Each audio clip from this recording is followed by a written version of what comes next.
Hey guys, welcome back to World of Warships. Today we're finally getting back into the Steel Cruisers relook for 2024. And we're finally on the Plymouth.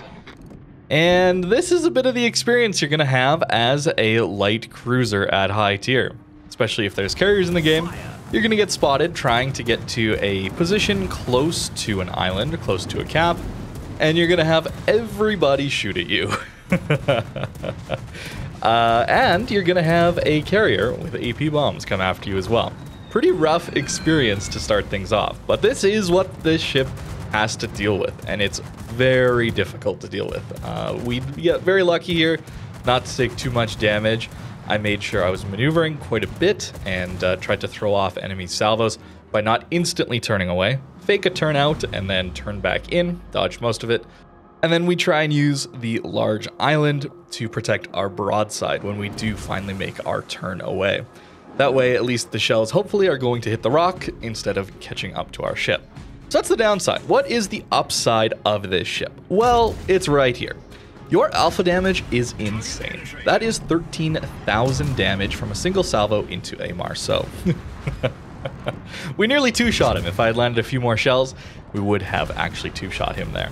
And he does go down rather quickly. So this ship is an AP focus ship. You have no other ammo type, which can be a little bit of a downside, of course. Being a British cruiser, though, we do have those improved pen angles as well as short fuses, so a lot like a Minotaur. The guns are a little bit worse than Minotaur, though, in a lot of ways. Certainly DPM-wise, we are lacking a lot. Minotaur-based DPM is 600,000 AP DPM. Where Plymouth is 457,000, which is still decent, but it's a lot harder to make use of this DPM because the turret angles are so bad. In a kited position like this, where we're more bow away from the enemy ship, it's like 49-degree angle, something like that. Let me actually just check really quickly. Sorry, 47 degrees, a little better. And then if we're pushing into someone, we have to give a 44-degree angle. So you're basically flat broadside in this thing when you're shooting all of your guns. And that probably is going to get you killed a lot of the time. Even in smokes, it's going to be very common that you get blind fired by people because you're just forced so broadside. And even though you don't have the massive DPM that Minotaur does that gives people a more specific or exact location in a smoke screen, you're a pretty big ship. And it's not hard to hit the Citadel on this thing. Fortunately, we don't have the raised portion in the middle that is just gigantic on a ship like a Minotaur. I'll show you guys the armor after the games, but the Citadel is still above water, so you can take some serious damage. Double Citadel there from the Petro, rather unfortunate. I also find the damage output to just be lacking in general. I found it rather frustrating not dealing all that much damage, even into broadsides. I didn't feel like the damage was all that amazing. So it really felt bad that even to get that mediocre damage, I had to be so broadside. These turret angles are a massive, massive problem for this ship. And not only that, but we have no super heal here as well. That is something else you have to realize about the Plymouth, is you don't get that super heal. And that can be a bit of a problem, especially if you're used to playing some of the other British light cruisers from Tier 8. The Edinburgh gets that super heal, and that allows you to come back from making a mistake, or just some of these random citadels that you're going to take while you're in your smoke, or if you're angling to someone. Overmatched citadels do certainly happen in this ship. Now, we did manage to take out that Petro, very nice. This is actually a different game, same map, I know. But trying to play things very aggressive here, just to hammer home how vulnerable this ship is. Yeah, we nearly get one shot. Smoke screen set. It's a very squishy ship, so having these turret angles can be a massive, massive downside. But you do have smoke and radar. That is the gimmick here. Smoke plus radar means you can be undetected as well as spotting enemy destroyers. I'm not going to do that here. I want to get to the island and get towards my cover here a little sooner, but we still will try and deal some damage to this Marceau. Pushing up to caps like this is very, very strong with this combination, and especially if you have some teammates supporting you that force the enemy DD to angle to them or consider maneuvering, you can do some good damage when they are broadside. My aim, not perfect with these guns, certainly. You'd be doing a lot more damage if you could land all your salvos better than I am. But still, it is a very strong start to a game when you're able to take out an enemy destroyer that early, or at least do a lot of damage to them. I often am looking for that sort of battle impact out of cruisers, where I want to be engaging in these early destroyer engagements. It's going to help our team win a lot of the time. So even though I do complain about this ship lacking some damage output, just overall farming power, you do have a lot of utility. Also, notice our salvo just went into the island there. Island bugs are kind of fun, right? Which makes it all the more curious that we nearly got dev struck by that Vermont in the last clip right next to an island. So sometimes they work, sometimes they don't. Seemingly, when it's not in your favor, that's when it's going to happen. Georgia here, sort of angled. We're going to get some decent damage, but I do want to make note of the damage into angled ships. It's okay some of the time. If you can find ships with large superstructures, battleships with large superstructures, you can do some alright damage, but it's certainly much better to be going against broadside ships. But, I mean, there's like a 4,500 damage salvo. I think this one was my best salvo. Yeah, they're 4.7k. It's decent, right? But certainly is lacking the damage output when people are angled. So you got to find those broadsides. But to get into those broadsides, it's a little bit tricky these days. We, of course, know how passive games tend to be. And flanking in this ship when you don't have a lot of support means you can explode rather quickly. I don't think it's very easy to open water in this ship either, just because of these turn angles. You can, but if you're going to do it, you can't get greedy for your rear guns or your front guns. Whatever is the farthest away from being able to be fired. You don't want to be broadside, is the thing. Where something like a Minotaur has much better DPM, but also it has the turret angles that actually allow it to open water a little more. And you can use that maneuverability to hopefully dodge a lot of that incoming fire. Not only that, but the turret traverse is pretty bad on this ship as well in comparison to, let's say, a Minotaur. And not only is there a Minotaur to deal with, but there's also something called a Brisbane that's come into the game recently. And that ship just has a better radar, right? And sure, that one doesn't quite have the DPM as well, but then you get some high explosive instead of just armor piercing here, which is really nice. It's nice to have HE against a lot of the bow-on targets these days. Brisbane also comes with much better torpedoes, although, to be fair, Brisbane does not get a smoke. And Minotaur, if it wants to take a radar, also won't have a smoke. So that is your advantage. And personally, I don't see it as much of an advantage a lot of the time. It's really nice to have both, don't get me wrong, but I think you just lack enough DPM, enough healing back, enough turret angles that I would not be interested in playing the Plymouth over something like a Minotaur or a Brisbane. That's just me personally. And that also compounds when we consider that Minotaur is just a free ship you earn by playing the game. And Plymouth is, I mean, I guess you also earn it for free by playing the game, but steel is a very, very different resource than just plain old experience and credits that you earn tier 10s with, right? Here we go, trying to bait this Monty into turning broadside into our torpedoes. Can be a decent tactic here. And a little worried about those guns, so we try and get ourselves somewhat angled, wiggling to try and avoid the salvo. And he manages to get that overmatched Citadel into our stern, unfortunately. Probably could have done a better job of dodging that one, but that's going to happen. At least we dodged the other salvo from whatever battleship's over there. But that's going to happen with this ship, especially if you're trying to use all of your guns. It's a little painful. Yamato here, broadside, and probably slowing down, let's be honest. So trying to get some salvos into this guy yet.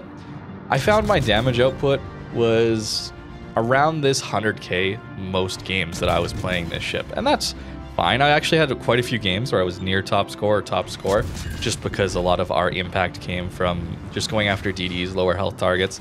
Of course, those ships giving you much more base experience rather than the actual damage output. So for each bit of damage you're doing to a DD, it's much more valuable than that same amount of damage done to a battleship, for example. However, submarines are very, very difficult to deal with for this ship. So even though you're very strong against destroyers and going after them, submarines being in the game means you're essentially useless against them. We have these crappy ship-based ASWs, which mean we have to run at a submarine, which of course is exactly what they want, right? Shotgunning is the way submarines are going to kill a lot of ships, and if you're forced to push into a sub to deal with it, well, that's just making their life very, very easy. So I'm gonna leave this whole thing in here. It's very awkward for us to push like this. We do have our teammates' health, fortunately, and it is late enough in the game that there's not too many crossfires that we have to worry about, but still, it's awkward pushing in like this. Sure, we're able to spot him here with our hydro. Fortunately, our teammates are going to finish him off, but that's not our damage. That's not us actually going after them and killing them. It's us going and getting the spotting, and then our teammates doing the damage, which is kind of painful. I'm not gonna lie to you. I don't want to get into the whole submarine and carrier imbalance thing here. I actually try and avoid that discussion these days because it's just so comically bad that I have nothing good to say about it, and nothing is going to change because Wargaming seems to want these classes in the game no matter what. And when they say they're going to nerf them during the Christmas update, mind you, maybe getting people's hopes up to buy some stuff, they proceed to buff them 2 months later. Feels good. That's probably farther than I should have gone.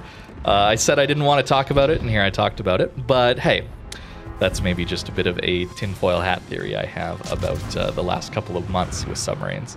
But we do get a good win here. We did manage to take out the sub, to be fair, with our teammates' help, but it is awkward. And now you might be wondering, what happens if the submarine's on the surface? So sure, when they're underwater, you can't really do much to them, that much is obvious. But what if they just sit on the surface for you? Well, you have armor piercing, which is so heavily nerfed against subs that you're gonna have to land so many shells to deal with a 14,000 HP ship that it's kind of comical, actually. Consider that we did 13,000 damage to a Marceau in a single salvo. And now, at this point, we had done 24 pens to that guy. Done like maybe 10,000 damage. If that, even. Good luck against subs, man. Good luck. That's all I have to say, really, about this thing. You got to get lucky with your teammates, or the sub has to just make massive mistakes, because the engagement is not about your play. Specifically, it's about the other guy, unfortunately. Enemy Shimakaze here pushing out, and actually is gonna get our submarine. So we do lose spotting, unfortunately, and I don't have my radar available to me. But I'm still gonna push in here, see if I can't catch some of these guys off guard. Skipping forward quite a ways to when I had my radar again. They smartly disengaged, and now I'm gonna try and smoke up to deal with this Salem or something. But then the Stalingrad catches us with radar. Salem is pushing out, actually, and now his radar is active as well, so not the best smoke from us. But I want to show you what you can do with just your rear guns or your front guns, right? Too greedy here using all of our guns. Sure, the damage is pretty decent, not gonna lie. These are nice juicy salvos, but we're gonna get citadeled sooner or later from this Salem, so we do want to be angling. And now we can be a little bit better against this guy. We're not gonna take nearly as much damage, and the salvos are okay. I think this is how you have to play it if you're going to be fighting against something like a Salem or a Des Moines.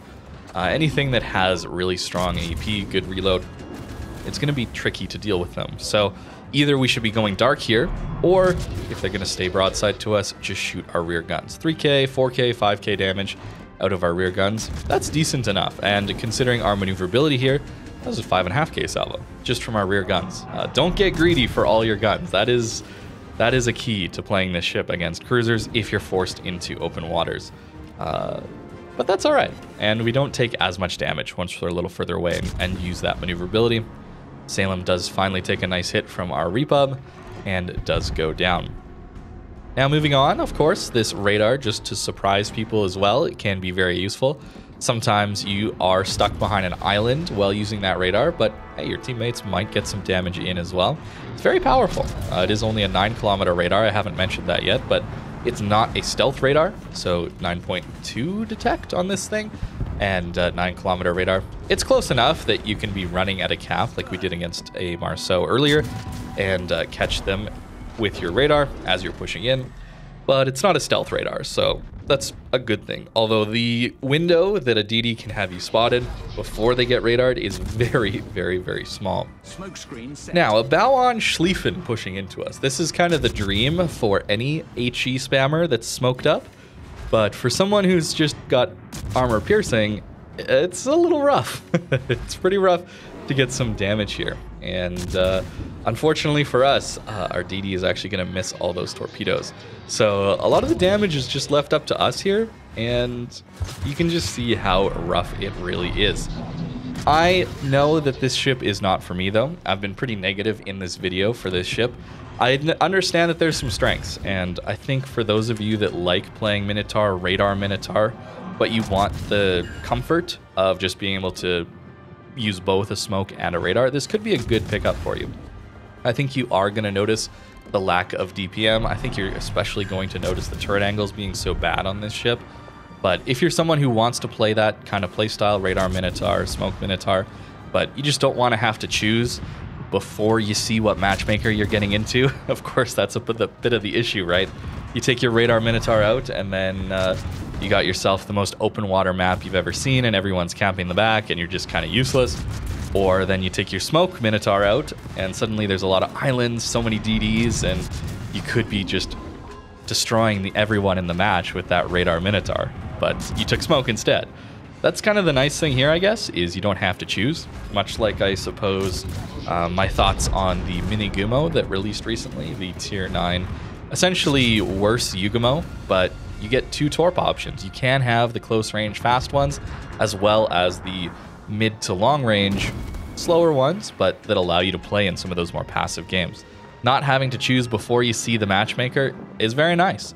Certainly would be wonderful if Wargaming added the option to actually choose your loadout as you're loading into the match, much like they have in World of Tanks. That'd be kind of cool, but we don't have that yet. So maybe ships like this are the answer. That they're a little bit worse overall, but not having to make that hard decision is quite useful. So that is one of the better upsides to something like the Plymouth.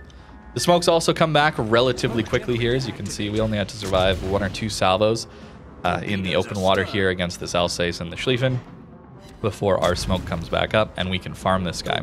Our smoke fire is 5.5 kilometers, so not something you really have to worry about all that much. Schlieffen, we really had to think about his hydro as well as that smoke fire to, you know, be spotting us, so that's why I was starting to pull away from my smoke there earlier. Broadside Alsace, damage should be really good here. We're getting these full salvos off, and it was, what, 5,000 damage, 6,000 damage there?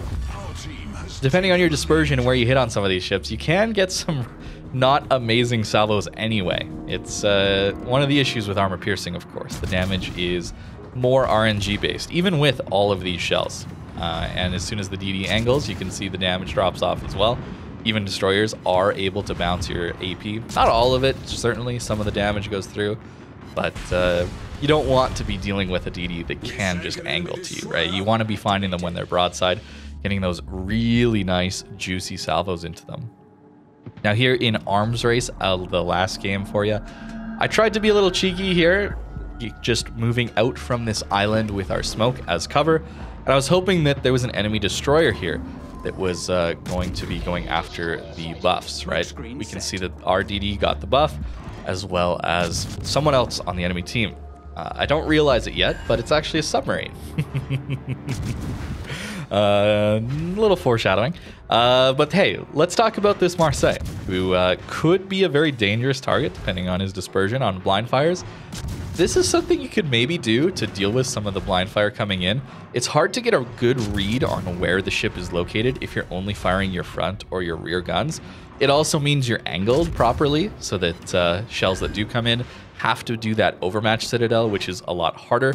It's obviously halving your DPM, which is not great, but still, it can keep you alive if you're in a situation where you think you're going to get blind fired a lot, and you're still able to pump out some damage, which is nice. Marseille does run away, though, understandably so. We're kind of farming him from a smoke.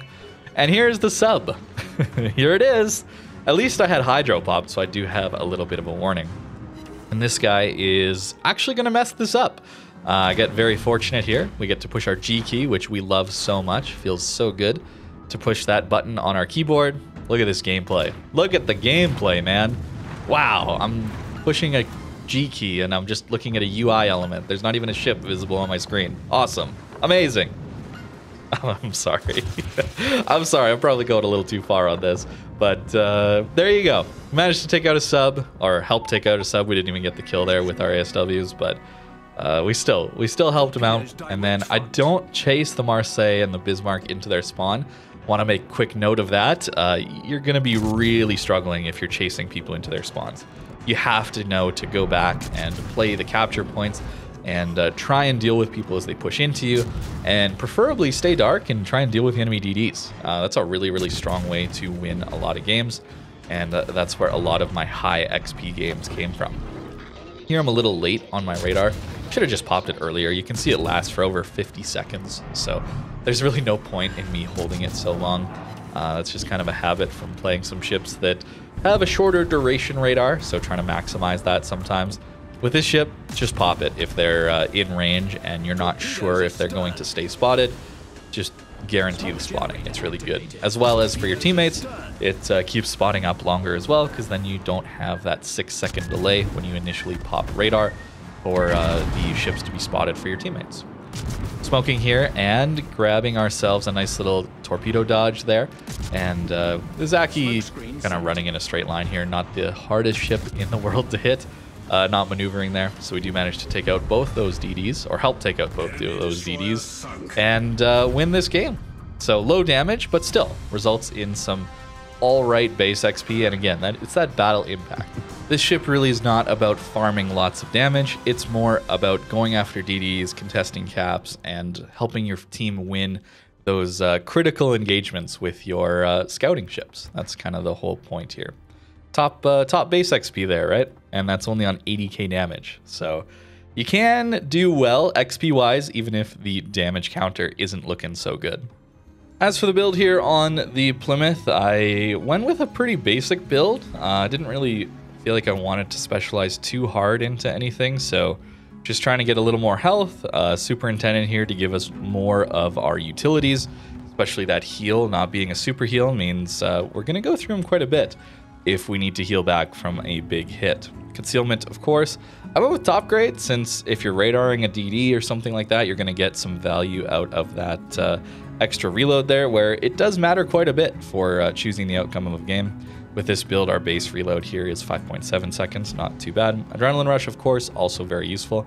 I took Consumables Enhancements as well as Consumable Specialist, getting all those consumables back quicker, and having them last just a little bit longer. I had 1 point left over for Incoming Fire Alert. Usually want to take one of these two in a squishy cruiser like this, if I can, and in this case, it happened to be the Incoming Fire Alert. They're both just allowing you to know how many people are shooting at you, or if you're getting shot at, just to start maneuvering a little bit quicker. Not go and fill the tubes. I don't really find these torpedoes to be that impressive.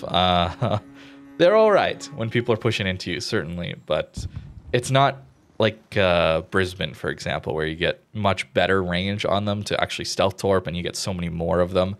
I wouldn't really be as interested in that, but hey, maybe that's a blind spot I didn't look into enough with this ship. Focused too much maybe on the main guns and found them to be a little lacking, so maybe the torps are a little better, but still, 10-kilometer torps, 9-2 detect. It's hard to make use of those, especially when you don't have too many of them. Here are the upgrades on the ship. Again, going reload, conceal, pretty standard stuff, steering gears, aiming systems mod here. More radar as well. Maybe not necessary, but hey, 52-second radar is very nice for a ship that has, let's be honest, a pretty long reload. So if you're solo against a DD, it's nice to have a few more opportunities to try and kill the guy with this ship, especially if they start to be angled to you. Okay, quickly, let's take a look at the armor on this thing. So 16 on the bow, 19. I mean, it's just paper, right? Fortunately, this is not Citadel. That's like the only good thing I can say about the armor here is this is not Citadel. So if we take everything away and look at our Citadel, it's above water. It is the entire length of our ship. So we're not getting any sort of gimmick Citadel like we see. I mean, Worcester's like just an excellent example, right? Where sure, it's above water, but it doesn't go the length of the ship, right? for some reason these rear two turrets don't have a citadel really under them, not a hittable one at least. And so you can kind of cheekily poke behind the island and, you know, reverse from only show these two turrets to someone, and they just never will be able to citadel you, and you can just shoot at them. You can't even do any cheeky things like that. Plymouth is all citadel all of the time, basically. At least we don't have that giant extra portion like a Minotaur has, as you can see here. So that's the one nice thing. Although lacking a super heal, it's rough. It's rough. The turret angles, very rough. DPM is all right against broadsides, and certainly can smash some DDs if you catch them broadside, but angled ships don't take a whole lot from this thing either. The utility is very nice. Not having to choose between your radar and your smoke before you go into a game is very comfy. I like that a lot. But I think this ship is just too expensive and trades too much of its firepower, or comfortable firepower, if we're going to include the turret angles in that discussion, to really be worth playing all that much over a Minotaur. That's at least my opinion on this thing. So there you go. Thank you very much for watching, and have a great rest of your day.